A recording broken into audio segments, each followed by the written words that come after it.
ದಯ ದೊರಕಿದವರೆಲ್ಲ ಒಂದು ಆಮೇಲೆ ಹೇಳ್ರಿ. Very good.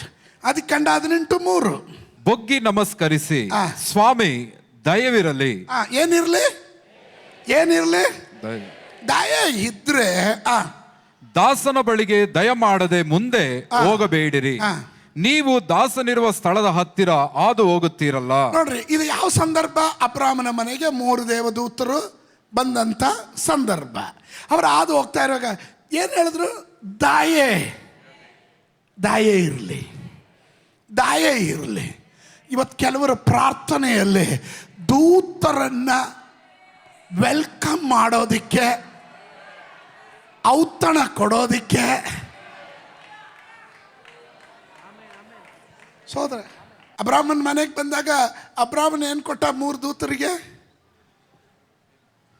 3 ರೊಟ್ಟಿ, ಇಷ್ಟ ಬಂದಷ್ಟು ಫುಲ್ ಮೀಲ್ಸ್. ರೊಟ್ಟಿ ಮಾತ್ರ ಲಿಮಿಟ್, ಮಾಂಸ ಫುಲ್ ಎಷ್ಟು ಬೇಕಾ ತಿನ್ರಿ ಅಂತ. ಸೋತ್ರ ಇಸ್ರಾಯೇಲ್ ಜನರನ್ನು ನಡೆಸುವಾಗ ದೇವ್ರೇನು ಮಾಡಿದ್ರು? ವಾಪಸ್ ಕೊಟ್ಟರು. ದೇವರು ಯಾರಿಗೂ ಸಾಲಗಾರ ಅಲ್ಲ.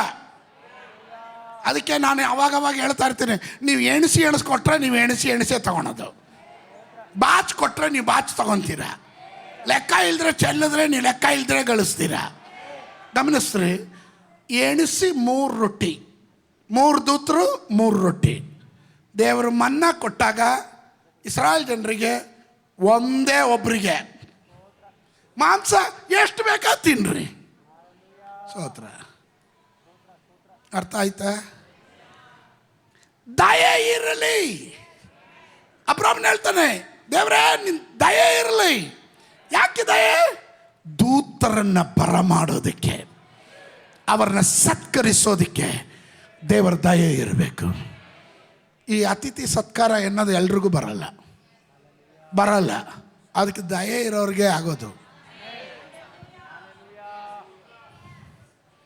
ಅತಿಥಿ ಸತ್ಕಾರ ಅಂತೆ. ಸುಮ್ಕಿರಿ ಪಾಸ್ಟ್ರನೇ ಕರೆಯಲ್ಲ ನಾವು, ಇನ್ನು ಅತಿಥಿಗಳನ್ನ ಹೆಂಗೆ ಕರಿತೀವಿ? ಸ್ತೋತ್ರ. ಇನ್ನು ಕೆಲವರು ಡೈಲಾಗ್ ಏನು ಗೊತ್ತಾ? ದೇವರು ನನಗೆ ಒಳ್ಳೆ ಮನೆ ಕೊಡಲಿ, ಒಳ್ಳೆ ಸಂಪತ್ತೆಲ್ಲ ಕೊಡಲಿ, ಆಮೇಲೆ ನಮ್ಮ ಪಾಸ್ಟ್ರನ್ನ ಕರೆಸಿ ಒಂದು ಹುನ್ನಾರ ಹಾಕ್ಬಿಡ್ತೀನಿ ಅಂತ.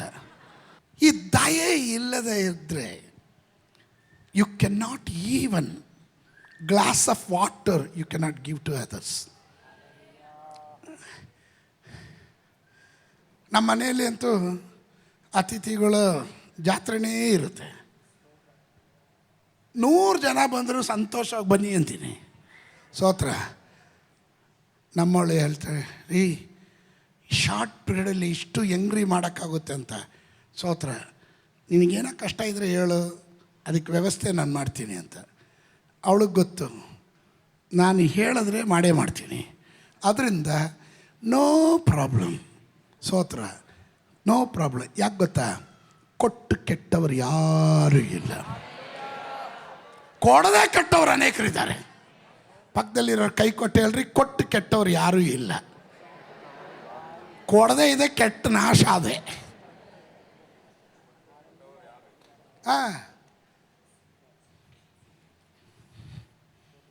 ಬೆತ್ಲೆಹೇಮಿನಲ್ಲಿ ಆಹಾರದ ಕೊರತೆ ಇರಂಗಿಲ್ಲ, ರೊಟ್ಟಿಯ ಕೊರತೆ ಇರಂಗಿಲ್ಲ. ಆಮೇಲೆ ನಿನ್ನ ಮನೆಯಲ್ಲಿ ಸಮೃದ್ಧಿ ಇರಬೇಕು ಅಂದರೆ ಕೊಟ್ಟು ನೋಡು.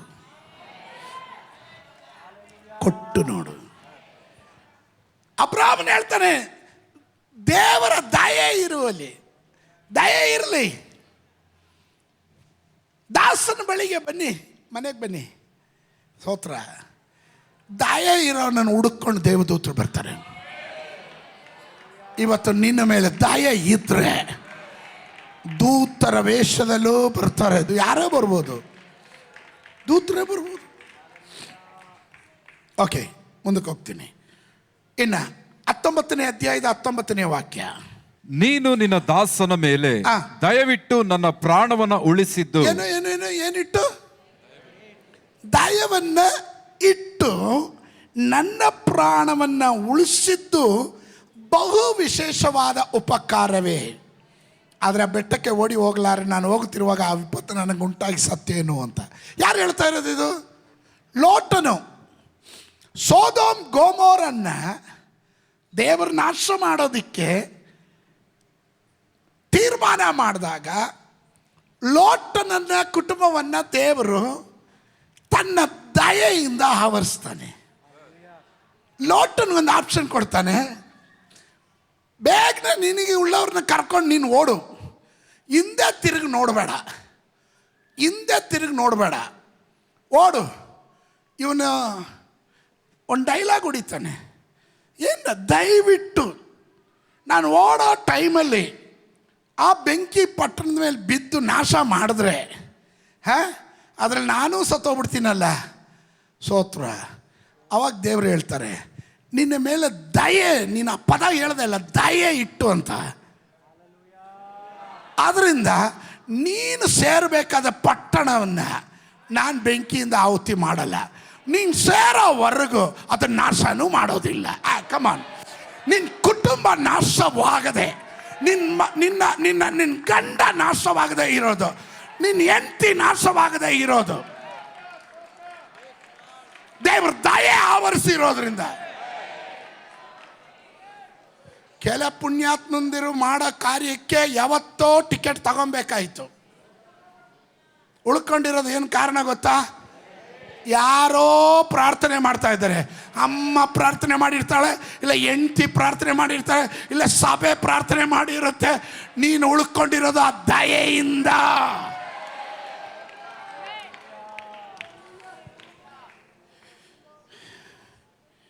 ಈ ಹೆಚ್ಚಾದ ದಯೆ ದೊರಕುವವರಿಗೆ ಅಹಂಕಾರ ಬೇಗನೆ ಬರುತ್ತೆ.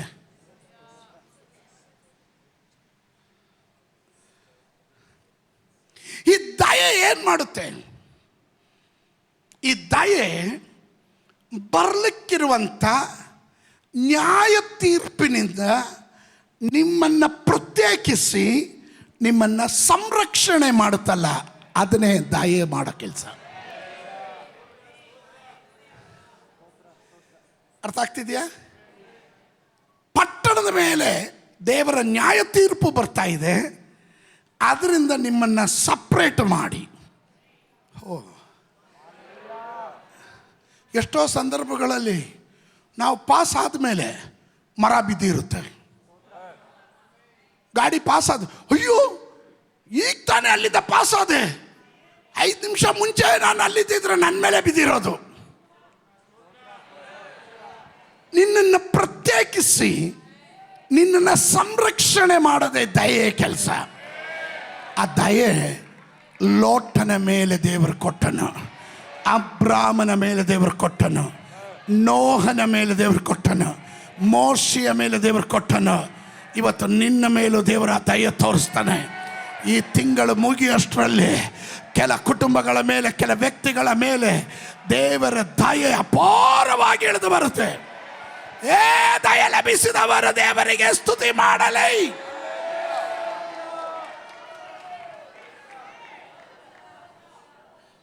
Favour favour favour. ಈ ದಯೆ ಅನ್ನೋದು ನಾನು ಹೇಳ್ತಾ ಬರ್ತೀನಿ. ಈ ದಯೆ ಅನ್ನೋದು ಎಕ್ಸಾಂಪಲ್, ಉದಾಹರಣೆ ಆದಿಕಾಂಡ ಪುಸ್ತಕ 3:21 ನೋಡ್ರಿ. ಯೆಹೋವ ದೇವರು ಆದಾಮನಿಗೂ ಅವನ ಹೆಂಡತಿಗೂ ಚರ್ಮದ ಅಂಗಿಯನ್ನ ಮಾಡಿ ತೊಡಿಸಿದನು. ನೋಡ್ರಿ, ಇವರಿಗೆ ಚರ್ಮದ ಅಂಗಿ ಏನಕ್ಕೆ ಮಾಡಿಸ್ಬೇಕು?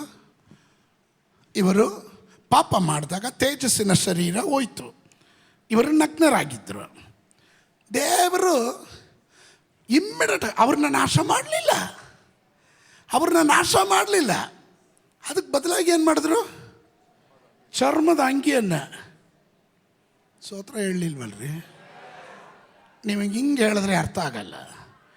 ನಿಮ್ಮ ಮಗ ತಪ್ಪು ಮಾಡಿ ಬಂದ, ನೀನು ಮನೆ ಬಿಟ್ಟು ಓಡಿಸೋದು, ಹೋಗಿ ಬರಬೇಡ ಇನ್ಮೇಲೆ ಅಂತ ಹೊರಗಡೆ ಅಟ್ಟಿದೆ. ಅವನು ಹೊರಗಡೆ ಆಯ್ತು ಬಿಡು ಅಂತ ಹೊರಗಡೆ ಬಂದ, ಬೇರೆ ಮನೆ ಮಾಡ್ಕೊಂಡ. ಆವಾಗ ಅವನಿಗೆ ಲೆದರ್ ಜಾಕೆಟ್ ತಗೊಂಡೋಗಿ, ಇದು ನಾನು ಈಗ USA ತಂದಿರೋದು ಹೊಸ ಲೆದರ್ ಜಾಕೆಟು, ಹಾಕೋ, ತಗೊಂಡು ನಿನ್ನ ಹೆಂಡ್ತಿಗೂ ಒಂದು ಕೊಟ್ಬಿಡು. ನೀನು ತಾನೇ ಮನೆಯಿಂದ ಹೊರಗಡೆ ಹಾಕಿದ್ದ. ಯಾರಾದರೂ ಮಾಡ್ತೀರಾ? ದೇವರು ಮಾಡ್ತಾರೆ. After Adam and Eve sinned, God did not destroy them immediately. ಅದಕ್ಕೆ ಬದಲಾಗಿ ಏನು ಮಾಡಿದನು? ಈ ಕವರ್ ದೇರ್ ನೇಕೆಡ್ನೆಸ್, ಅವರ ನಗ್ನತೆಯನ್ನು ಮರೆಮಾಚಿದನು. ಎರಡು, he made A garment of skin, ಅವನು ಚರ್ಮದಿಂದ ಉಂಟು ಮಾಡಿದ ವಸ್ತ್ರವನ್ನು, ಆ ಅಂಗಿಯನ್ನು ಅವರಿಗೆ ತೊಡಿಸಿದನು. ಏನಕ್ಕೆ ಗೊತ್ತಾ? ಈ ಪ್ರಾಮಿಸ್ಡ್ ಆ್ಯಂಡ್ ರಿಡೀಮರ್, ಅವನು ಇಷ್ಟು ಮಾಡಾದ ಮೇಲೆ ಇವರನ್ನು ವಿಮೋಚನೆ ಮಾಡುವ ವಿಮೋಚಕನನ್ನು ಪರಿಚಯ ಮಾಡಿಕೊಡ್ತಾ ಇದ್ದಾನೆ. ಸ್ತೋತ್ರ ಹೇಳಲಿಲ್ಲ?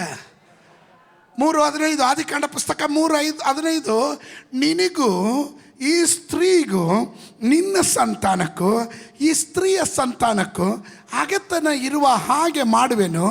ಈಕೆಯ ಸಂತಾನವು ನಿನ್ನ ತಲೆಯನ್ನು ಜಜ್ಜುವುದು, ನೀನು ಅದರ ಇಮ್ಮಡಿಯನ್ನು ಕಚ್ಚುವೆ ಎಂದು ಹೇಳಿದನು. ಅದರ ಅರ್ಥ ಏನು ಗೊತ್ತಾ? ಇದು ಪ್ರವದನೆ, ದ ಫುಲ್ಫಿಲ್ಮೆಂಟ್ ಆಫ್ ಪ್ರಾಫೆಸಿ. ಯೇಸು ಸ್ವಾಮಿಯ ಜನನದ ಆ ಕಾಲ್ವರಿ ಶಿಲುಬೆಯಲ್ಲಿ ನಡೆಯುವಂಥ ಕಾರ್ಯ ಇದು. ಆಮೇಲೆ ಸ್ತ್ರೀಯ ಸಂತಾನಕ್ಕೂ ನಿನ್ನ ಸಂತಾನಕ್ಕೂ ಅಗೆತನ ಇರುತ್ತೆ. ಆಮೇಲೆ ಆದಾಮನನ್ನು ಹವ್ವಳನ್ನು ಹೊರಗಡೆ ಹಾಕಿದ ಮೇಲೆ ಸರ್ಪವನ್ನು ಹಾವನ್ನು ಶಪಿಸುವಾಗ ಹೇಳುವ ಮಾತು.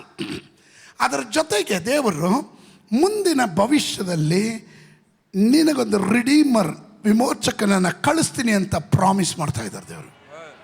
ಅದು ದಯೆ. ಅದು ದಯೆ. ಇನ್ನ ಪ್ರತಿಯೊಂದು ನ್ಯಾಯ ತೀರ್ಪಿಗೆ ಮುಂಚೆ ಈ ದಯೆ ನಿಮ್ಮನ್ನು ಕವರ್ ಮಾಡಿಬಿಡುತ್ತೆ. ಈ ದಯೆ ನಿಮ್ಮನ್ನು ಕವರ್ ಮಾಡುತ್ತೆ. ಆಮೇಲೆ grace is seen in covering before judgement. ಪ್ರತಿಯೊಂದು ನ್ಯಾಯ ತೀರ್ಪಿಗೆ ಮುಂಚೆ ಇದು ಕವರ್ ಮಾಡುತ್ತೆ. ಇನ್ನು ಆದಿಕಾಂಡ ಪುಸ್ತಕ 30:27 ಬನ್ನಿರಿ. ನಾನು ದಯೆ ಕುರಿತು ಮಾತಾಡ್ತಾ ಇದ್ದೀನಿ. ಲಾಬಾನನು ಅವನಿಗೆ, ನನ್ನ ಮೇಲೆ ದಯವಿಟ್ಟು ನನ್ನ ಬಳಿಯಲ್ಲೇ ಇರು. ಲಾಬಾನ್ ಹೇಳ್ತಾ ಇದ್ದಾನೆ. ಯಾರಿಗೆ ಹೇಳ್ತಾ ಇರೋದು? ಲಾಬಾನ್ ಯಾರು?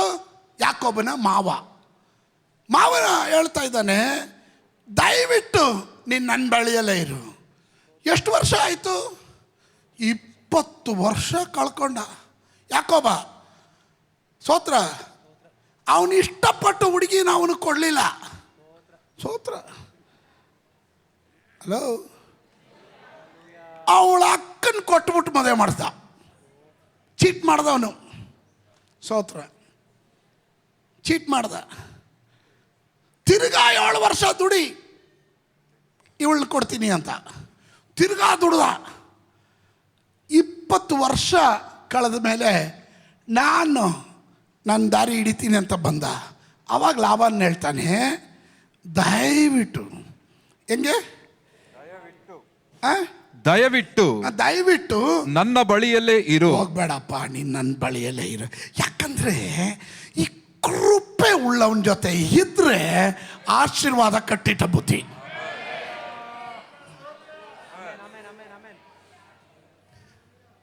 ಕೃಪೆ ಇರೋನು ಇದ್ರೆ ನಿಮ್ಗೆ ಆಶೀರ್ವಾದ ಕಟ್ಟಿ.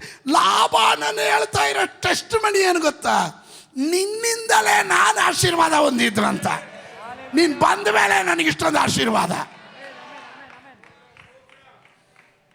ಹಾಗಾದ್ರೆ ಕೃಪೆ ಏನು ಮಾಡುತ್ತೆ? ಕೃಪೆ ನೀನು ಹೋಗೋ ಸ್ಥಳದಲ್ಲೆಲ್ಲ ಆಶೀರ್ವಾದವನ್ನು ಹೊತ್ತು ತರುತ್ತೆ.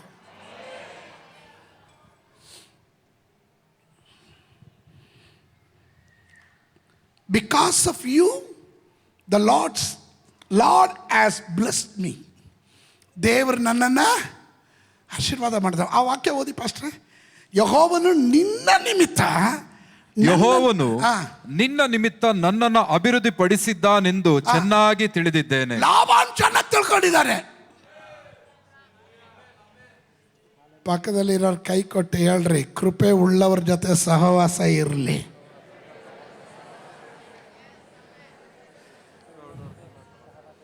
ಕೃಪೆ ಇಲ್ದಿರೋವನ ಜೊತೆ ಸೇರ್ಕೊಂಡು ಇರೋ ಕೃಪೆನೂ ಕಳ್ಕೊಂಬಿಡ್ತೀಯ. ಆಮೇಲೆ ನನ್ನ ಹತ್ರ ಅನೇಕರು ಬಂದು ಹೇಳ್ತಾರೆ, ಪಾಸ್ಟ್ರೇ ನೀವು ನಮ್ಮ ಮನೆಗೆ ಬಂದು ಕಾಲಿಟ್ಟ ಮೇಲೆ ಭಾಳ ಆಶೀರ್ವಾದ ಆಯಿತು ಪಾಸ್ಟ್ರೇ ನಿಮ್ಮ ಸಭೆಗೆ ಬಂದ ಮೇಲೆ ಅಲ್ಲಿ ಭಾಳ ಆಶೀರ್ವಾದ ಪಡ್ಕೊಂಡು ಪಾಸ್ಟ್ರೇ. ನಾನು ಕೊಟ್ಟೆ? ನಾನಂತೂ ಏನು ಕೊಡಲಿಲ್ಲ. ಆದರೆ ಕೃಪೆ ಇರುವವನ ಜೊತೆ ಬೆರೆತ್ರೆ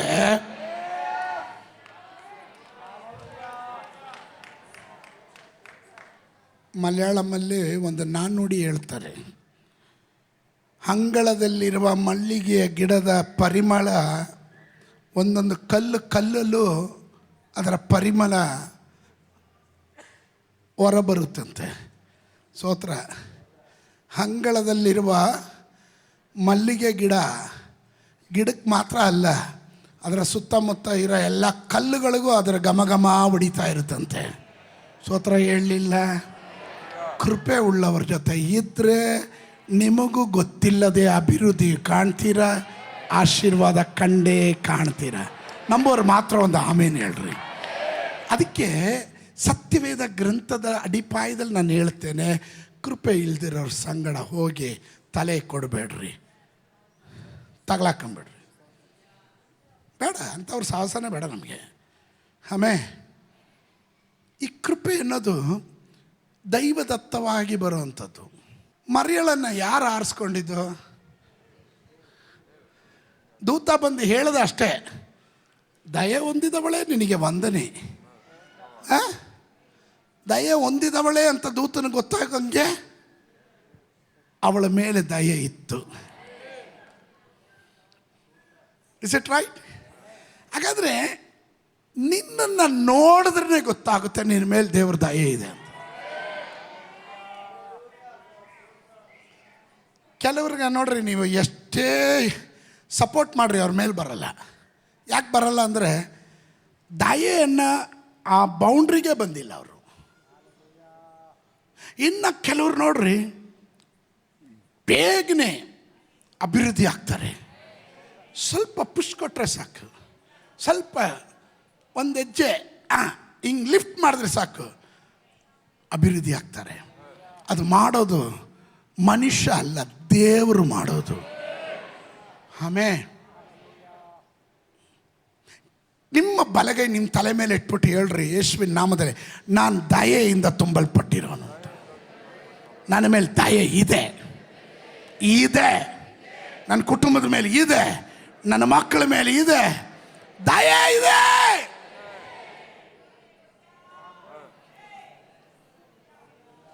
ನನ್ನನ್ನು ವಿದೇಶದಿಂದ ಅಲ್ಲಾಗ ಕಾಲ್ ಮಾಡ್ತಾರೆ, hello pastor how are you ಅಂತಾರೆ. ನಾನು ಹೇಳ್ತೀನಿ, I am blessed and highly favoured ಅಂತೀನಿ. I am blessed and highly favoured ಅಂತೀನಿ. ಸ್ತೋತ್ರ. ಅವಾಗ ಅವರು ನಗ್ತಾರೆ, ಯಾಕಂದರೆ ಹೈಲಿ ಫೇವರ್ಡ್ ಅಂತೀನಲ್ಲ ಅದಕ್ಕೆ. ಸ್ತೋತ್ರ.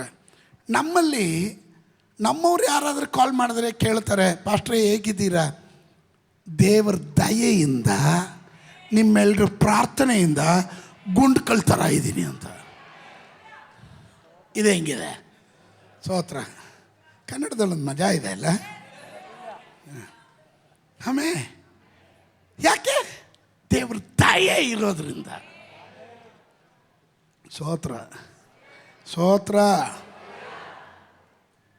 ಮೊನ್ನೆ ನಾನು ಹಳೇ ಒಂದು ಫ್ರೆಂಡ್ ಕುಟುಂಬ ನಮ್ಮ ಮನೆಗೆ ಊಟಕ್ಕೆ ಬಂದಿದ್ದರು. ಭಾಳ ಹಳೆ ಸ್ನೇಹಿತರು, ಫ್ಯಾಮಿಲಿ ಫ್ರೆಂಡ್. ಅವ್ರು ಬಂದು ನನ್ನ ನೋಡ್ಬಿಟ್ಟು, ಪಾಸ್ಟ್ರು ಹಂಗೆ ಇದ್ದೀರಲ್ಲ, ಸ್ವಲ್ಪ ದಪ್ಪಾಗಿದ್ದೀರ ಅಷ್ಟೇ, ಆದರೆ ಮುಖ ಎಲ್ಲ ನೋಡಿದ್ರೆ ಯೌವನ ಹುಡುಗನ ಥರನೇ ಇದ್ದೀರಲ್ಲ ಅಂದರು. ನಾನು ಹೇಳಿದೆ, ನ್ಯಾಚುರಲ್ 21.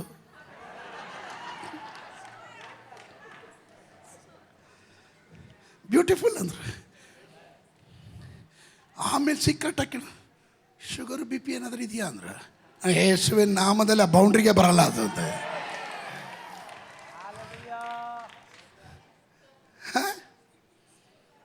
ಆಮೇಲೆ ದಯೆ ನಿಮ್ಮ ಮೇಲೆ ಇರಲಿ. ಈ ದಯೆ ನಿಮ್ಮ ಮೇಲೆ ಇದ್ರೆ ನಿಮ್ಮ ನಿಮಿತ್ತ ಬೇರೊಬ್ಬರು ಅಭಿವೃದ್ಧಿ ಆಗ್ತಾ ಇರ್ತಾರೆ. ನಾನು ಮಾತ್ರ ದೇವರ ಆಶೀರ್ವಾದ, ಈ ದಯೆ ಪ್ರತ್ಯೇಕತೆ ಏನು ಗೊತ್ತಾ, ನನ್ನನ್ನು ಮಾತ್ರ ಆಶೀರ್ವಾದ ಮಾಡೋದಲ್ಲ, ನಾನು ಸುತ್ತಮುತ್ತ ಇರೋರು ಎಲ್ಲರೂ ಆಶೀರ್ವಾದ ಪ್ರತಿದಿನ ನನ್ನ ಪ್ರಾರ್ಥನೆ ಏನು ಗೊತ್ತಾ, ನನ್ನ ಜೀವನದಲ್ಲಿ ಒಂದು ಕಾಲದಲ್ಲಿ ನಮ್ಮ ಸಭೆಗೆ ಬರ್ತಾ ಇದ್ದಂಥ ಬಡವರು, ತುಂಬ ಬಡವರು,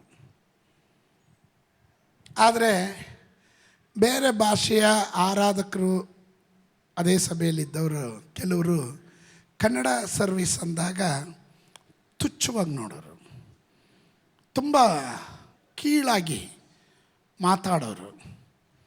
ಅದು ನಮ್ಮ ಕಿವಿಗೆ ಬೀಳುವಾಗ ಭಾಳ ದುಃಖ ಪಡ್ತಿದ್ದೆ. ಮನೆಗೆ ಬಂದು ಅಳ್ತಾ ಇದ್ದೆ, ದೇವ್ರ ಸನ್ನಿಧಾನದಲ್ಲಿ ಅಳ್ತಾ ಇದ್ದೆ. ನನ್ನ ಜನರು ಆಶೀರ್ವದಿಸಲ್ಪಡೋರಾಗಬೇಕು. ನನಗೆ ಚೆನ್ನಾಗಿ ಗೊತ್ತು, ನಮ್ಮ ಸಂತು ನೋಡಿ ಇವತ್ತು business man, is A business man, is doing fantastic business, ಒಳ್ಳೆ ಬಿಸ್ನೆಸ್ ಮಾಡ್ತಾನೆ. ಇವತ್ತಿಗೂ ದೇವ್ರ ಸೇವೆ ಅಂದರೆ ಬಿಸ್ನೆಸ್ ಪಕ್ಕಕ್ಕೆ ಇಟ್ಟು ಓಡ್ ಬಂದು ಸೇವೆ ಮಾಡ್ತಾನೆ. ಅವನೊಬ್ಬನೇ ಅಲ್ಲ, ಶೈನಿ ಇಲ್ಲೆಲ್ಲ ಇರಬೇಕು. ಕುಟುಂಬವಾಗಿ ನೋಡಿ, ಶಿ ಇಸ್ ದೇರ್, ಕುಟುಂಬವಾಗಿ. ಇವನು ಇಷ್ಟು ಹುಡುಗ ಇರುವಾಗಲೇ, ಸಂತೋಷ್ ಇಷ್ಟು ಹುಡುಗ ಇರುವಾಗ ಇವ್ರ ಮನೆಗೆ ಹೋಗ್ತಿದ್ದೆ ನಾನು. ಅವತ್ತು ಆ ಮನೆ ಒಳಗಡೆ ಹೋಗೋದು ಹೆಂಗೆ ಗೊತ್ತಾ, ತಲೆ ಬಗ್ಗಿ ಹಿಂಗೋಗ್ಬೇಕು, ಹಿಂಗೋಗಿ it's a hut, correct Santosh, ಗುಡಿಸ್ಲು, ಅದೇ ರೀತಿಯಲ್ಲಿ ವಾಪಸ್ ಬರಬೇಕು. ಪ್ರಾರ್ಥನೆ ಮಾಡಿ ದೇವರು ಇವತ್ತು ಅವರನ್ನೆಲ್ಲರನ್ನ ದೇವರು ಸನ್ಮಾನಿಸಿದ.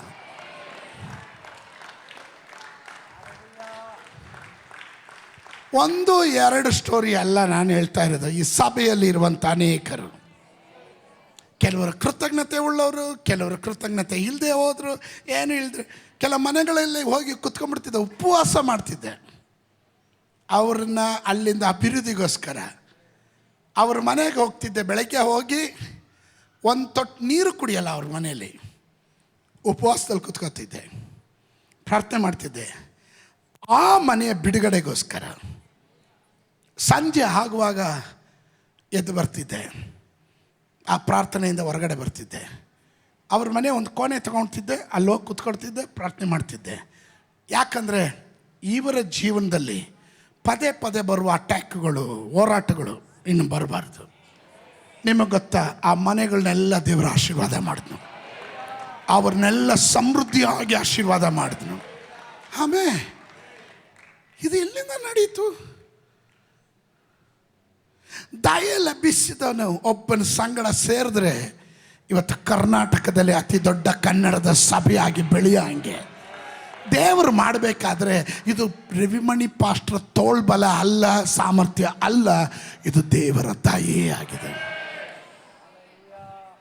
ನಾಳೆ ದಿನ ನಾನು ಬರ್ಕೊಡ್ತೀನಿ ನೋಡ್ರಿ, ಬರ್ಕೊಡ್ತೀನಿ. ನಿಮ್ಮ ಮಕ್ಕಳುಗಳು ಟಾಪ್ ಲೆವೆಲಲ್ಲಿ ಇರ್ತಾರೆ. ನೀವು ಕಂಡಂಥ ಕಷ್ಟ ನಿಮ್ಮ ಮಕ್ಕಳು ಕಾಣಲ್ಲ. ಗಟ್ಟಿಯಾಗಿ ಆಮೇಲೆ ಹೇಳ್ರಿ. ಆಮೇಲೆ ನಾನು ಕಂಡ ಹೋರಾಟ ನನ್ನ ಮಕ್ಕಳು ಕಾಣಲ್ಲ. ಯೇಸು ಸ್ವಾಮಿನ ಶಿಲುಬೆಗೆ ಹಾಕಬೇಕಾದ್ರೆ ಕೆಲವರು ಒಂದಾದರು. ಯಾರ್ಯಾರು? ಹೇರೋದನು ಮತ್ತು ಪೀಲಾತನು. ಹೇರೋದನ್ ಮತ್ತು ಪೀಲಾತನು ಬದ್ಧ ವೈರಿಗಳು. ಒಬ್ರು ಕಂಡ್ರೆ ಒಬ್ರಿಗೆ ಆಗಲ್ಲ, ಹಾವು ಮುಂಗ್ಸಿ. ಆದರೆ ಯೇಸು ಸ್ವಾಮಿಗೆ ಶಿಲುಬೆಗೆ ಹಾಕ್ಬೇಕಂದ್ರೆ ಇವರು ಕುಚ್ಚು ಫ್ರೆಂಡ್ ಆಗ್ಬಿಟ್ರು. ಕೆಲವೊಮ್ಮೆ ಹಂಗೆ ಕೃಪೆ ಕಳ್ಕೊಂಡವರೆಲ್ಲ ಒಂದು ಗ್ರೂಪ್ ಆಗ್ತಾರೆ, ಕುಚ್ಚು ಫ್ರೆಂಡ್ಸ್.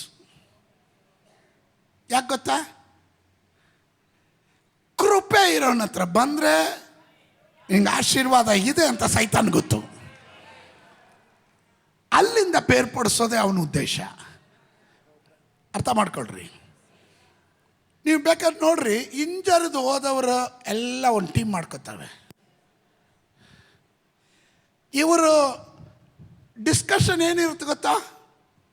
ಸಭೆಯಲ್ಲಿ ಬರೋರು ಎಲ್ಲರ ಕೊರತೆ ಹೇಳೋದೇ ಇವ್ರ ವಿಷಯ. ಮೊಸರಲ್ಲಿ ಕಲ್ಲು ಹುಡ್ಕೋಂಗೆ ತಪ್ಪು ಹುಡ್ಕೋದು, ಇವ್ರ ಕೊರತೆ ಹೇಳೋದು. These are the people they last the grace of god. ಅವ್ರ ದೇವರ ಕೃಪೆ ಕಳ್ಕೊಂಡವ್ರು. ಆದರೆ ಕೃಪೆ ಉಳ್ಳವನು ಯಾರ ಕೈಗೂ ಸಿಗಲ್ಲ.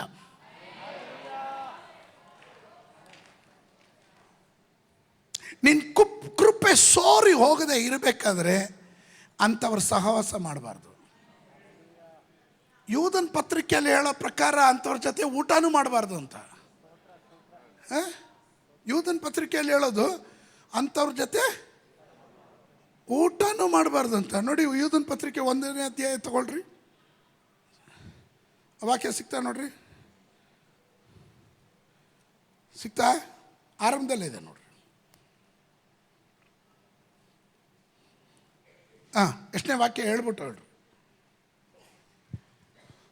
ಎಷ್ಟನೇ ವಾಕ್ಯ? ಅಂಥವ್ರ ಜೊತೆ ಊಟನೂ ಮಾಡಬಾರ್ದು ಅಂತಿದೆ. ಸಿಗ್ಲಿಲ್ವಾ? ಸರಿ, ಮನೆಗೆ ಹೋಗಿ ಓದ್ಕೊಳ್ರಿ. ಯೂದನ ಪತ್ರಿಕೆ ಆದರೂ ಓದ್ದಂಗೆ ಆಗುತ್ತೆ.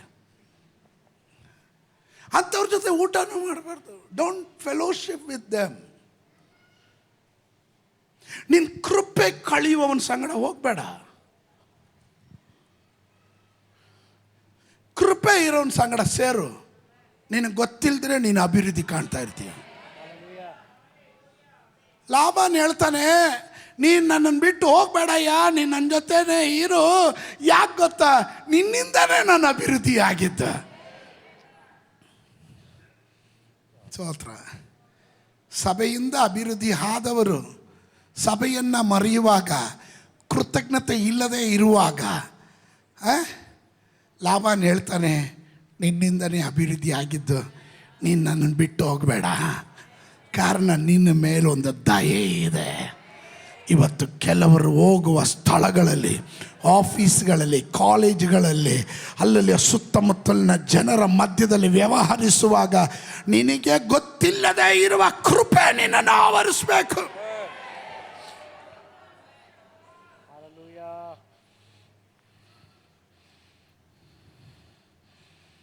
ಆದಿಕಾಂಡ 33 10ನೇ ವಾಕ್ಯ. ಯಾಕೋಬನು ಹಾಗೆ ಅಪ್ಪಣೆ ಕೊಡಕೂಡದು, ನೀನು ನನ್ನ ಮೇಲೆ ಕಟಾಕ್ಷವಿಟ್ಟು ನಾನು ಸಮರ್ಪಿಸುವ ಕಾಣಿಕೆಯನ್ನು ಅಂಗೀಕರಿಸಬೇಕು. ನಿನ್ನನ್ನು ನೋಡಿದ್ದು ದೇವರನ್ನು ನೋಡಿದ ಹಾಗಾಯಿತು. Price the lord. ನಿಮಗೆ ಸ್ಟೋರಿ ಬ್ಯಾಕ್ಗ್ರೌಂಡ್ ಗೊತ್ತಿರಬೇಕು. 32ನೇ ಅಧ್ಯಾಯದಲ್ಲಿ ಯಾಬೋಕ್ ಕಡಲ್ ತೀರದಲ್ಲಿ ಯಾಕೋಬನು ಇಡೀ ರಾತ್ರಿ ದೂತನ ಸಂಗಡ ಯುದ್ಧ ಮಾಡ್ತಾನೆ. ದೂತ ಕೇಳ್ತಾನೆ, ನೀನು ಯಾರೋ ಅಂತ. ಯಾಕೋಬ ಅಂದರೆ ವಂಚಕ, ಮೋಸ ಮಾಡಿದೆ, ಕಣ್ಣು ಕಾಣದೆ ಇರೋ ಅಪ್ಪನಿಗೆ ಮೋಸ ಮಾಡಿದೆ, ನನ್ನ ಅಣ್ಣನ ಮೋಸ ಮಾಡಿ ಜ್ಯೇಷ್ಠ ಪುತ್ರನ ಆಶೀರ್ವಾದ ಪಡ್ಕೊಂಡೆ. ನಾನೇ ಯಾಕೋಬ. ಅವನು ಯಾವಾಗ ಅರಿಕೆ ಮಾಡ್ತಾನೋ ದೇವರು ಅವನನ್ನು ಇಸ್ರಾಯೇಲ್ ಆಗಿ ಮಾರ್ಪಡಿಸ್ತಾನೆ. ಆಮೇಲೆ 32ನೇ ಅಧ್ಯಾಯ 33ನೇ ಅಧ್ಯಾಯಕ್ಕೆ ಬರುವಾಗ ಇವನ್ನೆಲ್ಲರನ್ನ ವಿಭಾಗ ಮಾಡ್ತಾನೆ. ಹೆಂಡತಿ ಮಕ್ಕಳನ್ನೆಲ್ಲ ಸಪ್ರೇಟ್ ಬ್ಯಾಚ್ ಮಾಡ್ತಾನೆ. ಯಾಕಂದರೆ ಅಣ್ಣ ಪಾಳೆಯದೊಂದಿಗೆ ಬರ್ತಾ ಇದ್ದಾನೆ, ಗುಂಪಿನೊಂದಿಗೆ ಬರ್ತಾ ಇದ್ದಾನೆ. ಇವನು ಬರ್ತಾ ಇರೋದು ನನ್ನನ್ನು ಕೊಲ್ಲೋದಕ್ಕೆ ಅಂದ್ಕೊಂಡಿದ್ದಾನೆ. ಆದರೆ ಯಾಕೋಬನಿಗೆ ಗೊತ್ತಿಲ್ಲ, ದೇವರ ದಯೆ ಲಾಬಾನನ ಮನೆಯವ್ರಿಗೆ ಮಾತ್ರ ಅಲ್ಲ, ಜೀವನ ಪರ್ಯಂತ ಇವನ ಮೇಲೆ ಇರುತ್ತೆ ಅಂತ. ಈಗ ನೋಡ್ರಿ, ಒಂದು ಕಾಲದಲ್ಲಿ ಅಣ್ಣ ಅಟ್ಟಾಡಿಸ್ದ, ನನ್ನ ಕೈಗೆ ಸಿಗು ನಿನ್ನ ಕೊಂದಾಕ್ಬಿಡ್ತೀನಿ ಅಂತ. ಅವಾಗಲೇ ಇವನು ಓಡೋಗಿದ್ದು ಲೂಸ್ ಎಂಬ ಪಟ್ಟಣಕ್ಕೆ ಹೋಗ್ತಾನೆ. ಅಲ್ಲೋಗಿ ರಾತ್ರಿ ಕಳೀತಾನೆ. ಆ ಸ್ಥಳಕ್ಕೆ ಬೆತೇಲ್ ಅಂತ ಹೆಸರಿಡ್ತಾನೆ.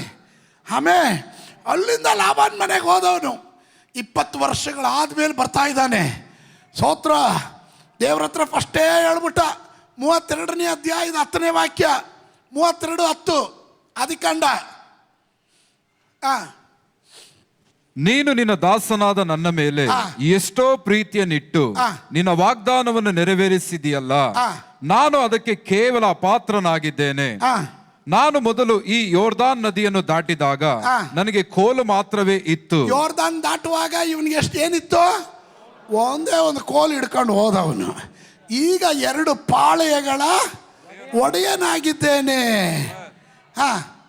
ನನ್ನ ಅಣ್ಣನಾದ ಏಸಾವನು ಬಂದು ನನ್ನನ್ನು ನನ್ನ ಮಕ್ಕಳನ್ನು ಅವರ ತಾಯಿಯನ್ನು ಕೊಲ್ಲುವನೋ ಏನೋ ಎಂದು ನನಗೆ ಭಯವದೆ. ನೋಡಿದ್ರ, ಈಗ ಇವನು ಹೋಗ್ತಾ ಇರೋದು ಹೆಂಗೆ? ಭಯದಿಂದ. ನನ್ನನ್ನು, ನನ್ನ ಹೆಂಡತಿಯನ್ನ, ನನ್ನ ಮಕ್ಕಳನ್ನ, ನನ್ನ ಪಾಳು ಎಲ್ಲವನ್ನ ನಾಶ ಮಾಡಿಬಿಡ್ತಾನೆ, ಕೊಂದುಬಿಡ್ತಾನೆ ಭಯ. ಆದರೆ 32ನೇ ಅಧ್ಯಾಯದಲ್ಲಿ ಅವನಿಗೆ ದೂತನ ಸಂಗಡ ಎನ್ಕೌಂಟರ್ ಆದಮೇಲೆ 33ನೇ ಅಧ್ಯಾಯಕ್ಕೆ ಬಂದಾಗ ಕೇಸ್ ಎಲ್ಲ ಉಲ್ಟಾ. ಅಣ್ಣನ ಕಂಡಿದೆ, ಅಡ್ಡ ಬಿದ್ದ. ಅಣ್ಣ ಅಡ್ಡ ಬೀಳೋದಕ್ಕೆಲ್ಲ ಬಂದಿದ್ದು. ಇವನ್ ತಪ್ಕೊಂಡು ಮುತ್ತ ಕೊಡಕ್ಕೆ ಐ ಲವ್ ಯು ಬ್ರದರ್ ಅನ್ನಕ್ಕೆ ಬಂದಿದ್ದಾನೆ. ಸ್ತೋತ್ರ ಬರಲಿಲ್ಲ, ಅರ್ಥ ಆಗಲಿಲ್ಲ ಅಲ್ಲ.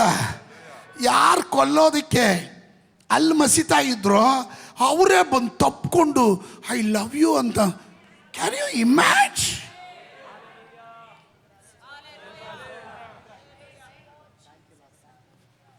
ನಿಮಗೆ ಅರ್ಥ ಆಗಲಿಲ್ಲ. ಅಣ್ಣ ಅಟ್ಟಿಸ್ಕೊಂಬಂದಿದ್ದಾನೆ. ಇವನ್ನ ಕೊಲ್ಲೋದಕ್ಕೆ ಅಂತ ಹುಡುಕದ, ಸಿಕ್ಕಿಲ್ಲ, ಎಸ್ಕೇಪ್ ಆದ. 20 ವರ್ಷಗಳ ಕಾಲ ಅಲ್ಲಿ ಮಸೀತಾ ಇದ್ದಾನೆ, ಕೊಲ್ಲಬೇಕಂತ ಕಾಯ್ತಾ ಇದ್ದಾನೆ. ಸಡನ್ ಆಗಿ ಇವನ ಮನಸ್ಸಲ್ಲೊಂದು ವ್ಯತ್ಯಾಸ. ಸೋತ್ರ ಇವನೇ ತಪ್ಕೊಂಡು ಬರೋದು ಪಕ್ಕಲಿ.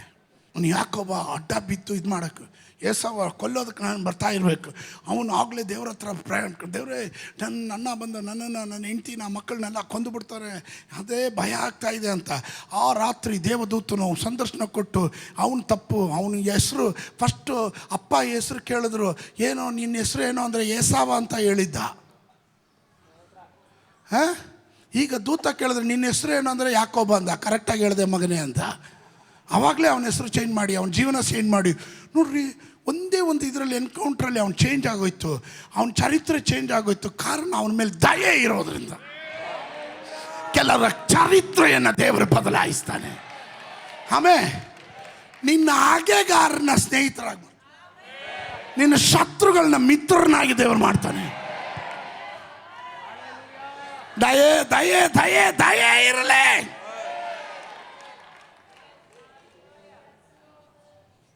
ಅಣ್ಣನ ಡೈಲಾಗ್ ಏನು ಗೊತ್ತಾ? ಏಕಪಾತ್ರ ಅಭಿನಯ. ಏಸಾವ ಅವನು ಯಾಕೋಬ ಎಲ್ಲೋದ್ರೂ ಬಿಡಲ್ಲ ಕಣ. ಅವನ ಜೀವ ತೆಗೆಯೋವರೆಗೂ ನನ್ನ ನೆಮ್ಮದಿ ಇರಲ್ಲ. ಅವನು ಕೊಲ್ಲೇ ಬಿಡಲ್ಲ. ನನಗೆ ಬರಬೇಕಾದ್ರೆ ನನ್ನ ಆಶೀರ್ವಾದ ಎಲ್ಲ ಕಿತ್ಕೊಂಡು ಹೋಗಿದ್ದಾನೆ. ಅವನು ಸಿಗಲಿ ನನ್ನ ಕೈಗೆ, ಹುಟ್ಟಿಲ್ಲ ಅನಿಸ್ಬಿಡ್ತೀನಿ ಅಂತ. ಸೋತ್ರ ಇಲ್ಲಿಂದ ಯಾಕೋಬ, ದೇವರೇ ನನ್ನ ಅಣ್ಣ ನನ್ನನ್ನು ಕೊಲ್ಲೋದಕ್ಕೆಲ್ಲ ಸ್ಕೆಚ್ ಮಾಡಿದ್ದಾನೆ. 20 ವರ್ಷ ಹೆಂಗೋ ಕಣ್ಣು ತಪ್ಪಿಸ್ಕೊಂಡು ಲಾಭನ ಮನೆಯಲ್ಲಿದ್ದೆ. ಈಗ ಅಲ್ಲಿಂದನೂ ಬಂದುಬಿಟ್ಟೆ, ನೀನೇ ಕಾಪಾಡಬೇಕು, ನಿನ್ನ ದಯೆ ಇರಲಿ ಅಂತ. ಸೋತ್ರ ಈಗ ಅಣ್ಣ ಕೊಲ್ತಾನೆ ಅನ್ನೋ ಭಯದಿಂದ ಬರ್ತಾ ಇದ್ದಾನೆ. ಸೋತ್ರ ಅವ್ನು ಕೊಲ್ಲಕ್ಕೆ ಮುಂಚೆ ಸರೆಂಡರ್ ಆಗ್ಬಿಡೋಣ ಅಂತ ಅಡ್ಡ ಬೀಳುತ್ತೆ.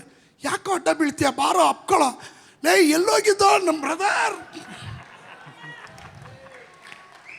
ಇವನ್ ಕೋಪ ತಣ್ಣಗೆ, ಇವನು ಬ್ರದರ್ ಐ ಲವ್ ಯು ಅಂದಿದ್ದು ದಯೆ ಮಾಡಿಸಿದ್ದು. ಆ ದಯೆ ಕೆಲ ಕಾರ್ಯಗಳನ್ನು ಮಾಡಿಸುತ್ತೆ. ನೋಹನಿಗೆ ದೇವರ ದಯೆ ದೊರಕಿದ ಹಾಗೆ, ಅಬ್ರಾಮನಿಗೆ ದೇವರ ದಯೆ ದೊರಕಿದ ಹಾಗೆ, ಕೆಲ ಕುಟುಂಬಗಳಿಗೆ ದೇವರ ದಯೆ ದೊರಕಲಿಕ್ಕೆ ಹೋಗುತ್ತೆ. ಕೆಲ ವ್ಯಕ್ತಿಗಳ ಮೇಲೆ ದೇವರ ದಯೆ ದೊರಕಲಿಕ್ಕೆ ಹೋಗುತ್ತೆ. Come on, hallelujah hallelujah. ಯಾವ ಮ್ಯಾನೇಜರ್ ನಿನ್ನ ಪ್ರಮೋಷನ್ ಹಿಡಿದಿಟ್ನೋ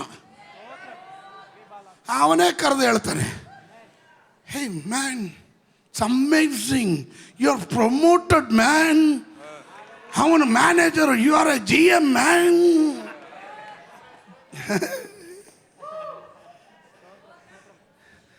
ಮ್ಯಾನೇಜರ್ ಹೇಳ್ತಾನೆ, ನೀನು GM ಆಗ್ಬಿಟ್ಟಲ್ಲೋ ಅಂತ. ದಯೆ ಮಾಡಿಸುತ್ತೆ. ಮಾಡಿಸುತ್ತೆ. ತಳ್ಳಿಬಿಟ್ಟ ಕಲ್ಲುಗಳನ್ನು ದೇವರ ಮೂಲೆಗಲ್ಲಾಗಿ ಮಾಡ್ತಾನೆ.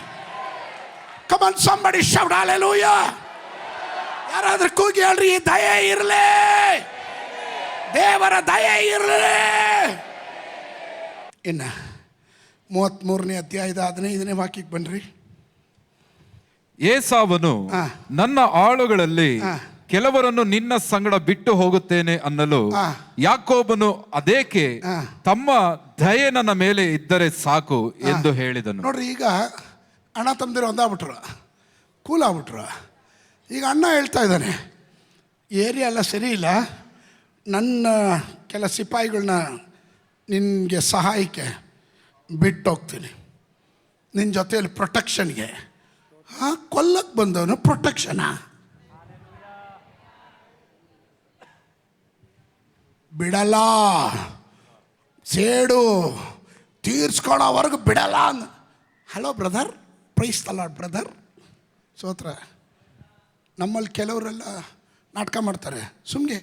ನಮಗೇನು ಹೃದಯದಲ್ಲಿ ಏನಿಲ್ಲ, praise the Lord brother, praise the Lord. ಸಮಯ ಸಿಗಲಿ ಮಾಡ್ತೀನಿ. ಸೋತ್ರ ಆಗ ಮಾಡಲಿಲ್ಲ ಏಸಾವ ಆಗ ಮಾಡಲಿಲ್ಲ. Because God's grace upon Jacob, ಯಾಕೋಬನ ಮೇಲೆ ದಯೆ ಇದ್ದಿದ್ದರಿಂದ ನೀವು ಯಾರನ್ನು ಏನು ಕೇಳಕ್ಕೆ ಹೋಗ್ಬೇಡ್ರಿ, ದೇವ್ರ ದಯೆ ಪ್ರಾರ್ಥನೆ ಮಾಡ್ಕೊಳ್ರಿ, ಅವರೇ ನಿಮ್ಮ ಹತ್ರ ಬರ್ತಾರೆ. ಯಾರು ವಿರೋಧ ಮಾಡಿದ್ರು ಅವರೇ ನಿಮ್ಮ ಹತ್ರ ಬರ್ತಾರೆ, ಅವರೇ ಹುಡ್ಕೊಂಬರ್ತಾರೆ. ಕೆಲ ಕುಟುಂಬದಿಂದ ಯಾರು ನಿಮ್ಮನ್ನು ತುಂಬ ಹೀಯಾಳಿಸಿದ್ರು, ಯಾರು ತುಂಬ ನೀಚ ಅಂತ ಹೇಳಿದ್ರು, ಅವರೇ ನಿಮ್ಮನ್ನು ಹೊಗಳೋ ರೀತಿಯಲ್ಲಿ ನಿಮ್ಮನ್ನು, ನಿಮ್ಮ ತಲೆಮಾರನ್ನು, ನಿಮ್ಮ ಕುಟುಂಬವನ್ನು ದೇವರ ಆಶೀರ್ವಾದ ಮಾಡೇ ಮಾಡ್ತಾನೆ.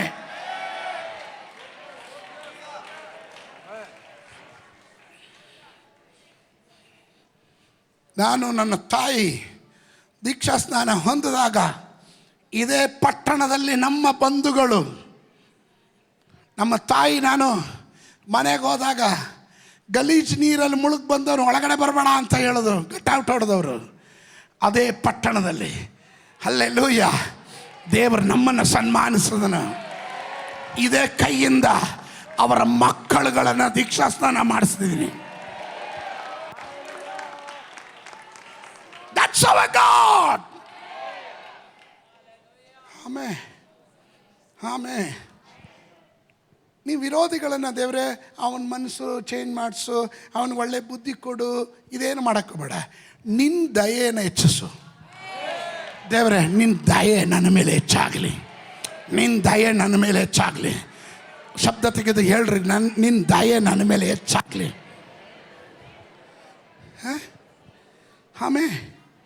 ಆಮೇಲೆ ಕೃಪೆ ಎನ್ನೋದು, ಇದು ನೋಡ್ರಿ, ದಿಸ್ ಇಸ್ ಬ್ಯೂಟಿಫುಲ್. ಕೃಪೆ ಎನ್ನೋದು ಕೇವಲ ನಿಮ್ಮ ಮತ್ತು ದೇವರ ಮಧ್ಯೆ ಇರುವ ಆಧ್ಯಾತ್ಮಿಕ ಅಥವಾ ಅದೃಶ್ಯ ಮಾತುಗಳು ಮಾತ್ರ ಅಲ್ಲ. ಕೃಪೆಗೆ ಇನ್ನೊಬ್ಬರ ಕಣ್ಣಿನ ಸಾಕ್ಷಿ ಅಗತ್ಯ ಇರುತ್ತೆ. ಅದರ ಅರ್ಥ ಅಂದರೆ, ಈಗ ನನ್ನ ಮೇಲೆ ನೋಡಿ, ದೀಪಕ್ ಯು ಕಮ್ ಹಿಯರ್. ಈಗ ದೀಪಕ್ ಮೇಲೆ ಕೃಪೆ ಇದೆ ಅಂತ ಇವನೇನು ಬೋರ್ಡ್ ಹಾಕ್ಕೊಂಡು ಹೋಗಂಗಿಲ್ಲ. ಪ್ಲೀಸ್ ಎಲ್ಲರೂ ನೋಡಿ, ನನ್ನ ಮೇಲೆ ದಯೆ ಇದೆ. ನೋ ನೀಡ್ ಇಲ್ವಾ? ಅದೇ ನಿನ್ನ ಆಫೀಸ್ಗೆ ಹೋಗ್ಬೇಕಾದ್ರೆ ನಿನ್ನ ಕತ್ತಿಗೆ ನಿನ್ನ ಐಡೆಂಟಿ ಕಾರ್ಡ್ ಹಾಕೋತೀಯ. ಏನು ಹಾಕೋತೀಯ? ನಿನ್ನ ಕಂಪ್ನಿ ಹೆಸರು, ನಿನ್ನ ಡೆಸಿಗ್ನೇಷನು, ನಿನ್ನ ಹೆಸರು ಇರುತ್ತೆ, ನಿನ್ನ ಡೆಸಿಗ್ನೇಷನ್ ಇರುತ್ತೆ, ಫೋಟೋನೂ ಇರುತ್ತೆ. ಫೋಟೋನೂ ಇರುತ್ತೆ. ಎಲ್ಲಾದರೂ ದೇವರ ದಯೆ ನನ್ನ ಮೇಲಿದೆ ಅಂತ ಬೋರ್ಡ್ ಹಾಕ್ಕೊಂಡಿದ್ದೆ. ಇದನ್ನು ಯಾರ ಕಡೆ ನೋಡೋದು? ಇವನಿಗೂ ದೇವರಿಗೂ ಇರುವಂಥ ಆಧ್ಯಾತ್ಮಿಕವಾದ ಸಂಬಂಧ. ಅದರಿಂದ ದೇವರಿಂದ ದೊರಕಿದ ದಯೆ ಇವನ ಮೇಲಿದೆ. ಇದು ಗೊತ್ತಾಗೋದು ಯಾರು ಗೊತ್ತಾ? ಈಗ ಅಲ್ಲಿಂದ ರವಿ ಬ್ರದರ್ ನೋಡ್ತಾರೆ, ಅವ್ರು ನೋಡಿ ಹೇಳ್ತಾರೆ, ಆ ದೀಪಕ್ ಮೇಲೆ ಗಾಡ್ಸ್ ಫೇವರ್, ದೇವರು ದಯೆ ಭಾಳ ಇದೆ, ಭಾಳ ಇದೆ. ಹೆಂಗೆ ಹೇಳ್ತಾರೆ? ಅವನ ಚಟುವಟಿಕೆಯಿಂದ, ನಡವಳಿಕೆಯಿಂದ, ಅವನ ಜೀವನದಲ್ಲಿ ದೇವರು ಮಾಡುವ ಅದ್ಭುತ ಕಾರ್ಯಗಳಿಂದ, ಬಿಡುಗಡೆಗಳಿಂದ, ಪ್ರಭಾವದಿಂದ ಅವನ ಮೇಲೆ ದೇವ್ರ ದಯೆ ಇದೆ. ಹೇಳೋದು ಕೇಳಿದ್ದೀರಾ? ಅದೇ ಸಾಕ್ಷಿ, ಅದೇ ಕೃಪೆ ಮಾಡೋದು. ಕೆಲವರು ನೋಡಿದ್ರೆ ಇವನು ಕಳ್ಳನ ಲಕ್ಷಣ ಇದೆ ಅಂತಾರೆ. ನೋಡ್ರಿ, ಈ ಕಳ್ಳರ ಲಕ್ಷಣ ಹೆಂಗೆ ಅಂತ ಹೇಳ್ಬಿಡ್ಲ? ಬೇಡ ಬಿಡ್ರಿ, ಹೇಳ. ಕಳ್ಳರ ಲಕ್ಷಣ ಸ್ವಲ್ಪ ಅರ್ಥ ಮಾಡ್ಕೊಳ್ರಿ. ಯಾರನ್ನ ನೀವು ಅಬ್ಸರ್ವ್ ಮಾಡಿರಿ. ಈ ದೆವ್ವ ಹಿಡಿದವರು, ಕಳ್ಳರು ಇಬ್ಬರು ಕಣ್ಣಿಗೆ ಕಣ್ಣಿಟ್ಟು ಮಾತಾಡಲ್ಲ. ನೀವೇನಾದರೂ ಮಾತಾಡಿ, ಅವರು ಒಂದು ನಿಮಿಷ ಕಣ್ಣಿಟ್ಟು ನೋಡ್ಬಿಡ್ಲಿ. ಯಾಕಂದರೆ ಸುಳ್ಳು ಹೇಳೋದು ಎಲ್ಲ ಪ್ರಕಟ ಆಗ್ಬಿಡುತ್ತೆ ಕಣ್ಣಲ್ಲಿ. ಬ್ರದರ್, ನಾನು ನಿಮ್ಮ ಹತ್ರ ಮಾತಾಡ್ತಾ ಇದ್ದೀನಿ, ಕೇಳಿಸ್ಕೊತಾ ಇದ್ದೀನಿ ಪಾಸ್ಟರ್, ಹೇಳಿ ಹೇಳಿ ಹೇಳಿ. ಆದರೆ ಮುಖ ನೋಡಲ್ಲ, ಕಣ್ಣು ನೋಡಲ್ಲ. ಯಾಕೆ ಗೊತ್ತಾ? ಇವರಲ್ಲಿರೋ ಕಳ್ಳತನದ ಲಕ್ಷಣ ಬಾಡಿ ಲ್ಯಾಂಗ್ವೇಜಲ್ಲಿ ಪ್ರಕಟ ಆಗ್ಬಿಡುತ್ತೆ. ಸ್ತೋತ್ರ. ನೀವು ಸುಳ್ಳು ಹೇಳಿ ತಪ್ಪಿಸ್ಕೊಳಕ್ಕೆ ಪ್ರಯತ್ನ ಮಾಡಿರಿ, ನಿಮ್ಮ ಬಾಡಿ ಲ್ಯಾಂಗ್ವೇಜಲ್ಲೇ ತಗೊಳಾಕೊಂಬಿಡ್ತೀರ. ಸುಮಾರು ಸಾರಿ ಸರ್ವಣ ಬ್ರದರ್ ತಗೊಳಕೊಂಡಿದ್ದಾರೆ ನನ್ನ ಕೈಯಲ್ಲಿ, ಇಲ್ಲ ಅಂದ್ಬಿಡ್ಲಿ. ಸುಮಾರು ಸಾರಿ ದೀಪಕ್ಕೂ ತಗೊಳಕೊಂಡಿದ್ದಾನೆ, ಇಲ್ಲ ಅಂದ್ಬಿಡ್ಲಿ. ಶಾಂತಂ ಬಾಪು ಅಂತ ಇದ್ದ. ನಾನು ಸುಮಾರು ಸಾರಿ ಡ್ಯಾಶ್ ಹೇಳ್ಬಿಡ್ಲ ತಗೊಳಕೊಡ್ತಾರೆ. ಆದರೆ ಕೆಲವರು ಕಲ್ಲಕ್ಷಣ ತೋರಿಸ್ತಾರೆ, ಕೆಲವರು ಟಕ್ ಅಂತ ಹೇಳ್ಬಿಡ್ತಾರೆ. ಟಕ್ ಅಂತ, ಹೌದು ಪಾಸ್ಟರ್ ಕರೆಕ್ಟ್, ಇನ್ಮೇಲೆ ಮಾಡಲ್ಲ, ತಪ್ಪಾಯ್ತು pastor correct. That is A good attitude. ಆಮೇಲೆ ಸತ್ತಿಗೆ ತಲೆ ಮೇಲೆ ಹೊಡೆದಂಗೆ ಸುಳ್ಳು ಹೇಳ್ತಾವ್ ನೋಡಿ, ಅದು ನಮಗೆ ಗೋಚರ ಆಗುತ್ತೆ. ನಮಗೆ ಅವಾಗಲೇ ಗೊತ್ತಾಗುತ್ತೆ you are not true, you are a fake ಅಂತ. ಆಮೇಲೆ ಹಲ್ಲೆಲೂಯಾ. ಈ ಮಕ್ಕಳು ಏನಾದ್ರು ತಪ್ಪು ಮಾಡಿಬಿಟ್ಟು ಬಂದರೆ, ಏಯ್ ಏನೋ ಮಾಡಿದ್ದಾನೆ ಹೋಗಿದ್ದಾನೆ ಅಂದ್ರೆ, ನಾನೇನು ಹೋಗಿಲ್ಲ, ನನ್ನ ಸುಮ್ಮನಿದ್ದವನು, ಅವನೇ ಹೊಡೆದಿದ್ದು ಅಂತ ಅವ್ನ ತಲೆ ಬಗ್ಗಿಸ್ಕೊಂಡು ಹಂಗೆ ಹೇಳುವಾಗಲೇ ಅರ್ಥ ಮಾಡ್ಕೊ ಅವನೇ ಮಾಡಿರೋದಂತ.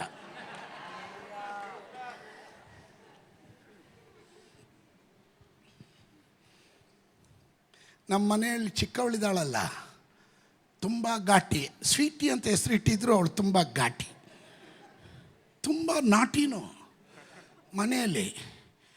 ಆದರೆ ಅವಳು ಏನು ಮಾಡದಿರೋ ತಪ್ಪು ಯಾರಾದರೂ ಹೇಳಿಬಿಟ್ರೆ ಅವಳು ನಿಂತು ಹೇಳ್ತಾಳೆ ನೋ ನೋ. ಅವಳು ವಾದಿಸೋದಂಗೆ no, I not dad, no daddy, no no no ಅಂತಾಳೆ. ಅವಳ ಕಾನ್ಫಿಡೆನ್ಸ್ ಅಷ್ಟು ಇದೆ ನಾನು ಮಾಡಿಲ್ಲ ಅಂತ. ಅದು ಆವಾಗಲೇ ನಮ್ಗೆ ಗೊತ್ತಾಗುತ್ತೆ ಶಿ ವಾಸ್ ನಾಟ್ ಡನ್. ಅದೇ ಸಮಯದಲ್ಲಿ ಐ ಡೋಂಟ್ ನೋ, ನನಗೆ ಗೊತ್ತಿಲ್ಲ, ನಾನಂತೂ ಹಿಂಗೆ ಅಂದಿದ್ರೆ ಗೊತ್ತಾಗ್ಬಿಟ್ಟಿರೋ, ತಗ್ಲಾಕೊಂಬಿಟ್ಟಿರೋ.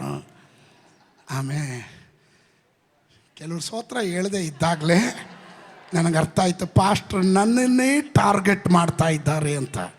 ದಯವಿಟ್ಟು ಬರೆದಿಟ್ಕೊಳ್ರಿ, ನಿಮ್ಮನ್ನು ಟಾರ್ಗೆಟ್ ಮಾಡಿದರೆ ಇವತ್ತಿನ ಪ್ರಸಂಗ ಜಯಶಾಲಿ ಆಯಿತು ಅಂತ ಅರ್ಥ.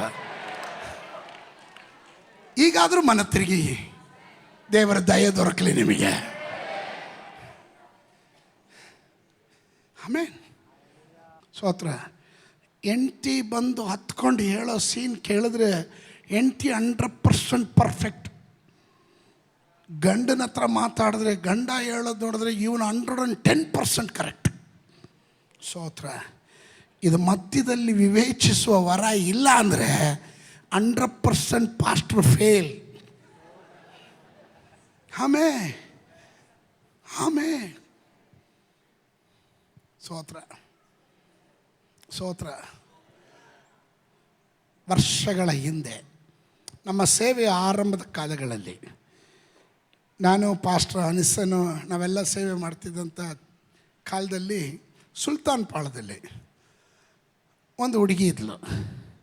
ಹೇಳ, ಟೈಮ್ ಹೋಗ್ತಾ ಇದೆ, ಅದಕ್ಕೆ ಹೇಳಿ ಸೋದರ, ನೀವೇ ಹೇಳಿರೋದು. ಅವಳು ಒಂದು ಹುಡುಗನನ್ನು ಪ್ರೀತಿ ಮಾಡಿದಾಳೆ. ಅವನು ಅನ್ಯ ಜನಾಂಗದವನು ಅಥವಾ ಅವಿಶ್ವಾಸಿ, ಇವರ ಮನೆಯಲ್ಲಿ ಇವರು ಸ್ಟ್ರಾಂಗ್ ಬಿಲೀವರ್ಸ್ ಕುಟುಂಬ. ಯಾರು? ತಂದೆ ತಾಯಿ ಅಲ್ಲ. ಸ್ತೋತ್ರ. ಇವಳ ಮೇಲೆ ದೆವ್ವ ಬರೋದು. ಆ ದೆವ್ವ ಬಂದು ಹೇಳೋದು, ನಿಮ್ಮ ಮಗಳು ಸಮಾಧಾನ ಆಗಿರ್ಬೇಕಾದ್ರೆ ಈ ಹುಡುಗನ ಕೊಟ್ಟು ಮದುವೆ ಮಾಡೋವರೆಗೂ ಬಿಡಲ್ಲ. ಇಲ್ಲ ಇವಳನ್ನ ಇವಳು ಆ ಹುಡುಗನ ಕೊಟ್ಟು ಮದುವೆ ಮಾಡಿಸಿದ್ರೆ ಇವಳನ್ನ ಬಿಟ್ಟು ಹೋಗ್ತೀನಿ, ಇಲ್ಲಾಂದರೆ ಬಿಡಲ್ಲ ಅಂತ. ಸ್ತೋತ್ರ. ಎಲ್ಲ ಪಾಸ್ಟ್ರು ದೆವ್ವ ಬಿಡ್ಸಕ್ಕೆ ನೋಡಿದ್ರೆ ಇವಳು ಹೆಂಗತ್ತ ಹಾವು ಥರ ಹಿಂಗೆ ಓಡೋಳು. ಡ್ಯಾನ್ಸ್ ಕಲ್ತಿದ್ಲು ಇವಳು, ನಮಗೆ ಗೊತ್ತಿರಲಿಲ್ಲ ಅದು.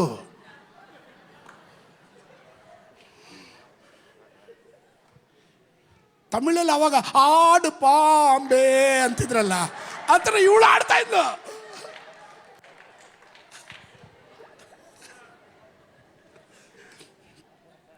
ಎಲ್ಲರೂ ದೆವ್ವ ಅಂತ ಫುಲ್ ಆತ್ಮದಲ್ಲಿ ಆರಾಧನೆ ಮಾಡಿ ಆ ದೆವ್ವನ ಆಡ್ತಾ ಇದ್ರು. ಯಾರ ಕೈಲೂ ಬಿಟ್ಟು ಹೋಗ್ತಾ ಇಲ್ಲ.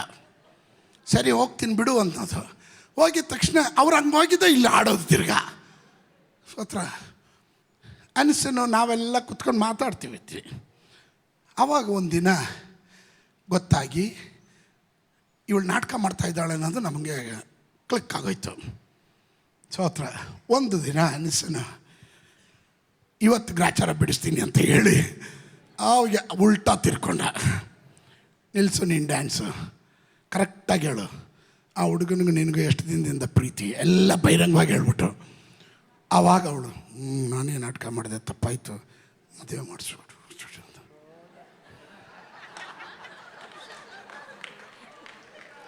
ನಾವು ಎಂಥ ಕಲಾವಿದರು ನೋಡಿ ಬಂದಿದ್ದೀವಿ ಅಂತ ಈಗಾದರೂ ನಿಮ್ಗೆ ಅರ್ಥ ಆಗಲಿ. ನೀವು ಈಚೆ ದಡ ನೋಡಿದ್ರೆ ನಾವು ಆಚೆ ದಡ ನೋಡ್ತೀವಿ. ಸೂರ್ಯನಿಗೆ ಟಾರ್ಚ್ ಹೊಡಿಯೋಕ್ಕೆ ಬರಬೇಡ್ರಿ, ವಿಶ್ವಾಸಿಗಳು ಹುಷಾರು.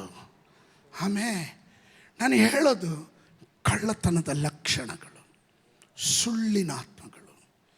ಸಿ ಎಸ್, ಇಫ್ ಯು ಡಿಡ್ ಮಿಸ್ಟೇಕ್,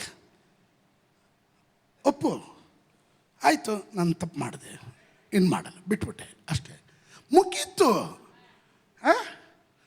ಮಾಡಿದ್ದನ್ನು ಇಲ್ಲ ಅಂತ ವಾದಿಸಿ ಅದ್ರ ಮೇಲೆ ಇನ್ನೊಂದು ಕತೆ ಕಟ್ಟಿ, ಸ್ತೋತ್ರ, ಅದಕ್ಕೆ ಇನ್ನೊಂದು ಪಿಕ್ಚರ್ ಕಟ್ಟಿ ಹೋದರೆ ದೇವ್ರ ವಾಕ್ಯ ಏನು ಹೇಳುತ್ತೆ?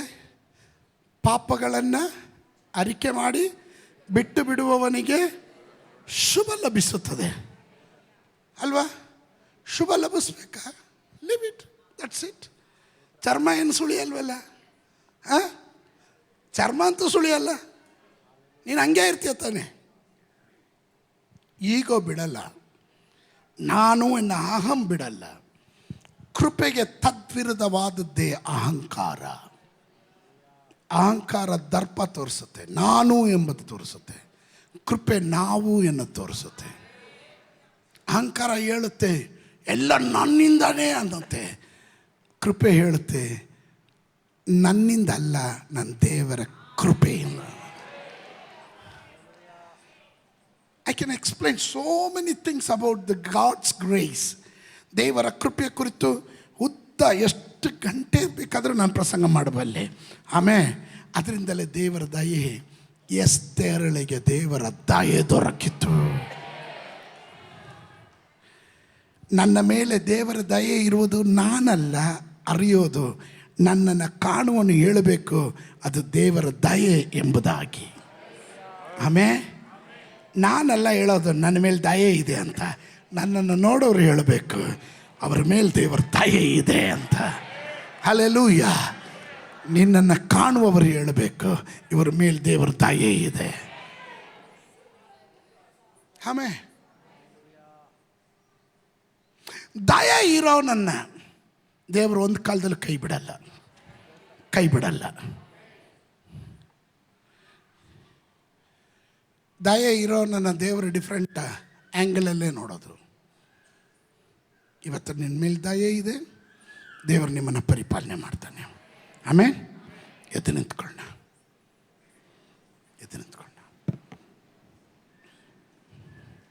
ಅರ್ಥ ಆದವ್ರು ಮಾತ್ರ ಆಮೇಲೆ ಹೇಳ್ರಿ. ಸಂತೋಷ ಇದೆಯಾ? ಏನಾದರೂ ಕಲ್ತ್ರ? ಈ ದಯೆ ಸೋರಿ ಹೋಗದಂತೆ, ದಯೆ ಕಳಿಯದಂತೆ ಎಚ್ಚರವಾಗಿರ್ರಿ. ಆಮೇಲೆ